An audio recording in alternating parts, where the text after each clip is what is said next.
This is the easiest guide on how to spend gems in Raid Shadow Legends for players who have just started or those who are a few weeks or months in. Gems are the most premium resource in Raid. You get given a ton when you first start, thus it's common to assume they're easy to come by, but if not managed properly, it can drastically slow down your progression. This guide will prevent that.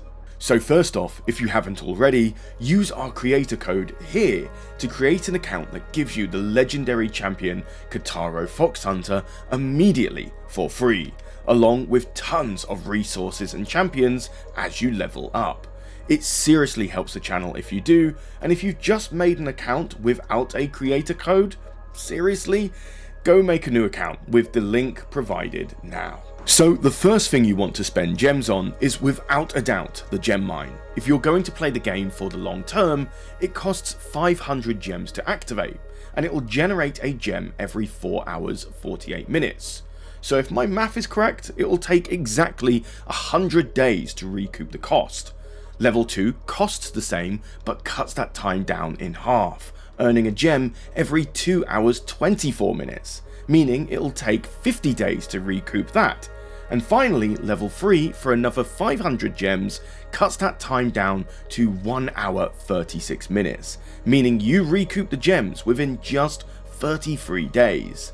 It feels like it's not worth it at first, but it really does add up when you are a regular user, and it reduces pressure on future purchase decisions. However, if you're not entirely sure if you're hooked on the game just yet and want to rush the early game a bit more before the gem mine, saving up to 800 gems to complete your starter champion's masteries is also equally viable. Now, you can do this without paying the gems, but the grind for it is tedious. It requires a lot of energy, which is another very valuable resource, and if you go this route, unlock the gem mine as we discussed earlier straight after. Once you've made your decision, your next course of action is slowly investing in the sparring pit.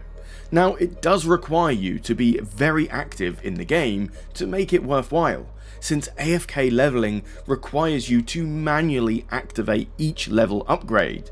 Since it's such a time investment on your behalf, some players advise just opening one additional slot during the early game for optimal results. And finally, the last important thing to spend gems on is energy. For new players, this might sound ridiculous since you're sitting on so much of it, like me for example, but it does burn up very quickly when you're farming scrolls, potions, and tournament points.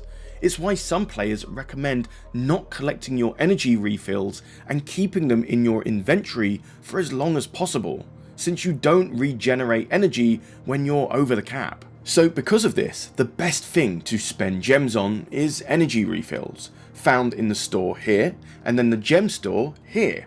The value of this increases with each level your account reaches, as your max energy increases with it. So it's recommended that you don't start buying these until level 40, which is fine since you'll likely keep a surplus of energy as a new player until then. When you're coming to the end of early game and you're starting to compete in tournaments, that's the most efficient time to spend gems for energy, because it allows you to convert them into tournament points as you farm, earning you serious rewards, like for example this legendary tome for the Champion Chase tournament. Throughout all of this, whether you're in the early game, mid game or late game, opening up the market fully isn't the worst thing in the world either. It's generally less important than the other things that we've mentioned so far, but don't be discouraged to use gems to expand it further down the line. Now, if you're willing to spend on your account, statistically, the best bang for your buck is without a doubt the Daily Gem Pack, which is found in the shop, Daily Progression, and then Daily Gem Pack. It goes for roughly $14 or £10 if you're in the UK, and if you log in every day for a month, you get a whopping 2,140 gems. And I mean, if you go and look in bank and see how much it costs to just buy 2,000 gems straight up, yeah, that's $65. So it's far more cost efficient. And if you purchase this after making an account with our creator code, it goes such a long way with helping the channel. Finally, what are the worst things to spend gems on? Well, without a doubt, silver. Silver is obtainable through selling bad gear and is commonly earned when spending energy in campaign or dungeons. Next is shards. Unless it's within a guaranteed event, wasting your gems on them is statistically the worst return on investment within the game. With RNG and low legendary rates, it's simply not worth it. If it's not guaranteed, don't use gems. And then there are some obvious ones, such as refreshing the arena for 5 gems, refreshing the market for 5 gems, and of course buying tokens for Classic Arena. If you're one of the unfortunate to have spent gems on these things, well, hopefully now you know not to do it. So that is the easiest, straightforward guide to spending gems in Raid Shadow Legends as a new player.